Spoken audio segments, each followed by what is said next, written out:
Hello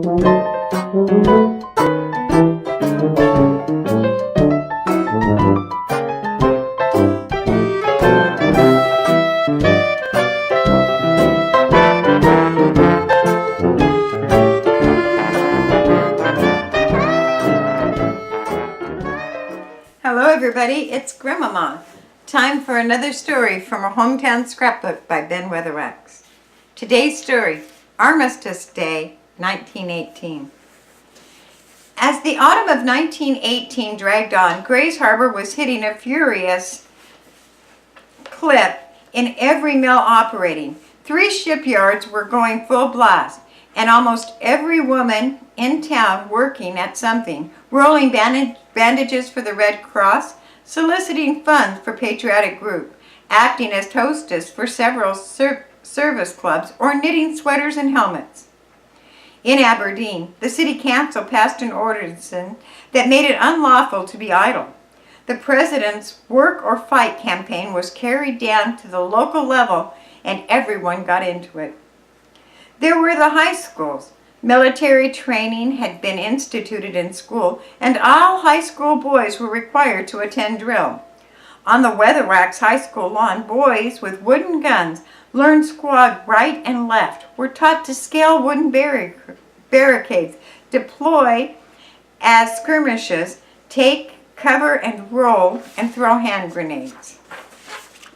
There was the flu epidemic. With the opening of schools that fall, influenza, which had been taking heavy tolls during the late summer, was on the increase, so schools were closed. Dr. J.B. Kinney, city physician, and Dr. G.I. Hurley, the Hoquiam health officer, issued a joint order to the citizens of the 2 cities to wear their flu masks. Stores began to sell the gauze devices, and the populace of Grays Harbor appeared in public with the front of their noses plastered with the white patch tied on with tape and looking like victims of a hit and run. There was the military contingent. The Spruce Division had moved in to provide the logging camps and mills with personnel required to hit the high output that the timber required by the government, at least the high output that the government thought it required. East Wishkah Street, across the river, had a miniature army cantonment complete with company officers and house guard. Another small camp was located down on Hume Street near the Motor Ship Corporation yards and the Western Mill, later Donovan's. And there were others, in the camps and near the mills. The khaki-clad workmen wearing the green hat bands took their liberties in the harbor towns and gave the wartime atmosphere that made the populace conscientious of the big job that needs to be done. There was the Army-Navy Club, the old Polson Garage on Market Street and Broadway, where the white Cadillac and Maxwell automobiles had been sold before the war, was converted to a clubrooms. When Bert Featherly and the others at Polson's had gone to war and the cars were going to Uncle Sam, Leslie Paulson closed the doors and let the city take over. And into that old building, which was once Whitney's Oldsmobile Company, came the lonesome boys in blue and khaki to read the Literary Digest or the World's Work and scan police gazettes for the pin-up pictures of days long ago. There were the letters home from the boys at the front and those serving at sea with Uncle Sam's Navy. Sam Chamberlain, son of one of the town's best-known physicians of that day, wrote an eloquent and frequent letters that made the newspapers with stories of Europe and what he saw. Frederick Hart, with the 363rd Ambulance Corps in France, wrote stirring accounts of the big fights. Corporal Al Traeger, serving in the 161st Division in France, painted glowing word pictures of Gay Paris, and George Ackert told of the thrills of flying an airplane in combat. Sergeant Ray Nichols found time to tell of his experience, and Lieutenant Don Hawley, who had coached Aberdeen's football teams to a pair of state championships before the war, opened a message of greeting to his friends from his hospital bed where he was recovering from a gassing at the front lines. Then there were the shipyards and the band rallies and the patriotic parades and building of the Liberty Auditorium, the constant presence of Company H of the Home Guard, spy scares, and few overt incidences in which overzealous citizens of the country took the law into their own hands and vented their patriotic spirits on some other residents who might have casually declared that the Kaiser probably wasn't as bad as he was painted, or that maybe America couldn't win the war in a week. That was the Grays Harbor of 1918. The highway between Aberdeen and Hoquiam was declared the worst stretch of road in the state. People had stopped eating hamburgers and were calling the same thing Liberty Sandwich. And newspapers were advertising residents to show the colors. And then November 7th rolled around. There had been much anticipation that the war was moving to a close. Germany was rumbling with internal troubles. On the battles on the front, the Allies were driving the German armies before them. And late on the 7th, a special dispatch came through to the newspaper from the United Press. "The war is over," the dispatch reported. The armistice had been signed. There was a noticeable silence from Associated Press, which was covering the same war. But the first bulletin was enough for Grays Harbor. Mill whistles blew and fire bells in the harbor cities clanged, and the populace turned out into the street. In Hoquiam, they gathered in front of City Hall where Mayor Philbrick proclaimed peace. In Aberdeen, they converged on the city building, and Mayor Roy Sargent started to pen a proclamation. Wildly, the serpentine through the streets behind an improvised band, while automobiles careened around the corners, dragging garbage cans and blasting their backfires to add to the noise. By midnight, they had burned the Kaiser in effigy, and noisy parties from Hoquiam had invaded Aberdeen to join in the din, while Aberdeen was organizing a truckload of celebrants to greet Hoquiam on the big occasion. But in the newspaper office, where the flash had been received, there was a growing skepticism as the hours dragged on, and the authoritative Associated Press continued to report the routine happenings in the war zone. But there was no hint of armistice. The extra edition that had been started was stopped. A query to AP got the answer. False report of an armistice signing. But it was too late to dampen the spirit of the citizens who were determined to celebrate the end of the war, even if the war wasn't over.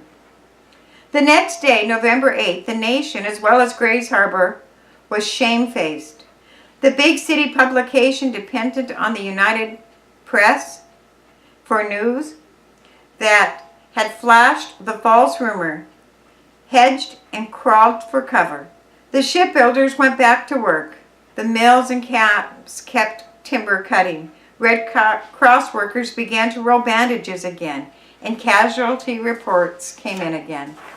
The sober population remembered Ken Kelly. He had been a saw filer at the Aberdeen mill before his draft number came up. Just 3 months after he had been drafted, he landed in France and went into the lines. He had fallen on the Western Front as the Germans fought a savage rearguard action. The papers on November 8th carried the story of his death and reminded people that a state of war still existed. And then came Sunday, the 10th of November.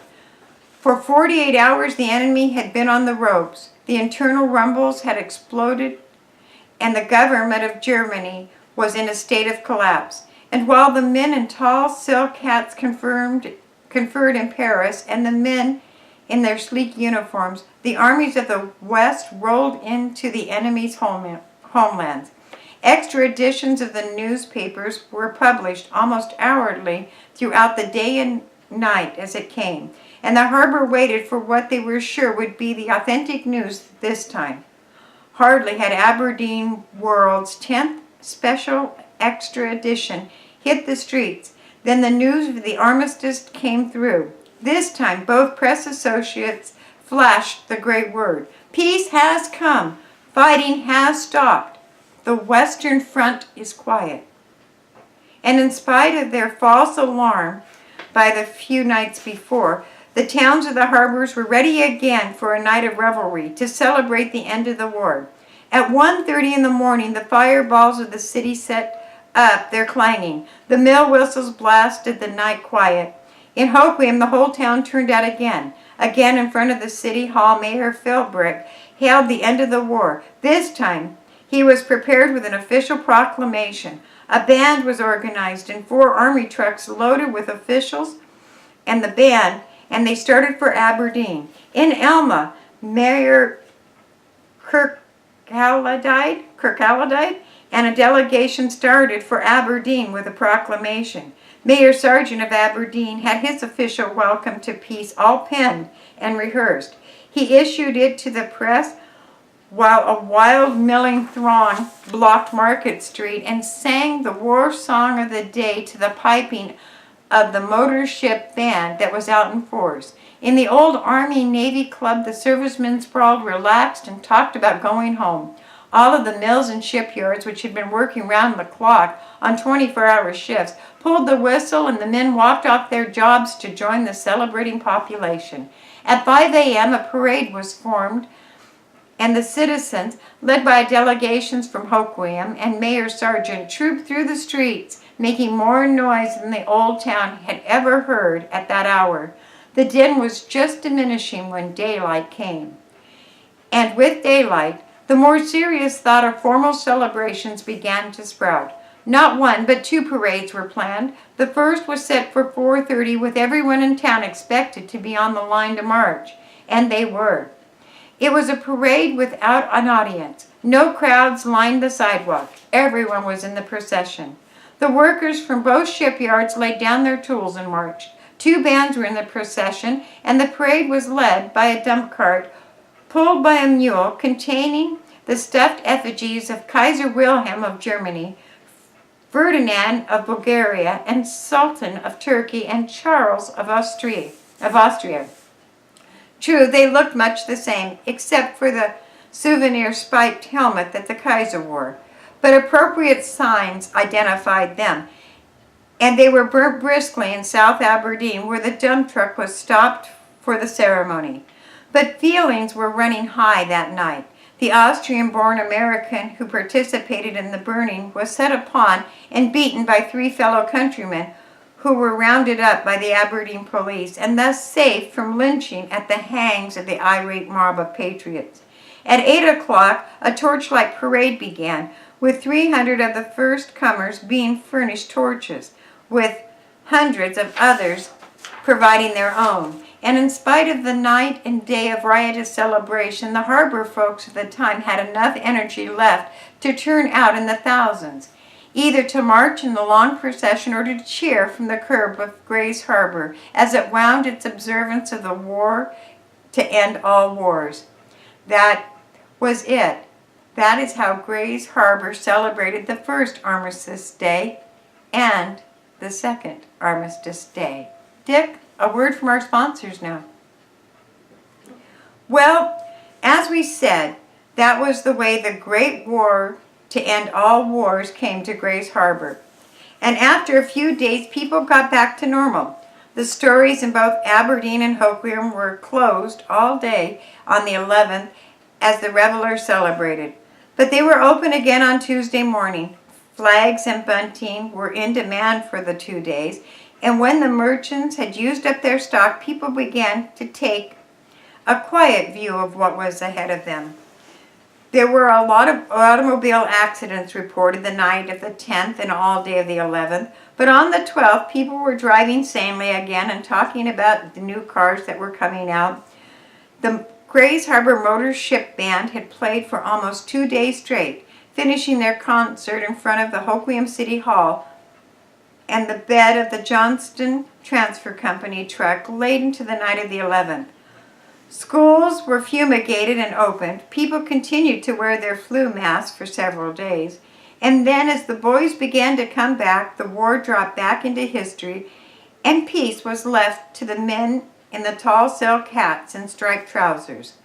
And America told itself there can never be another war again, not because people had changed, but because they loathed war and never wanted another. And there wasn't, for a while. But that's another story to read from our hometown scrapbook on another night. Thanks for listening.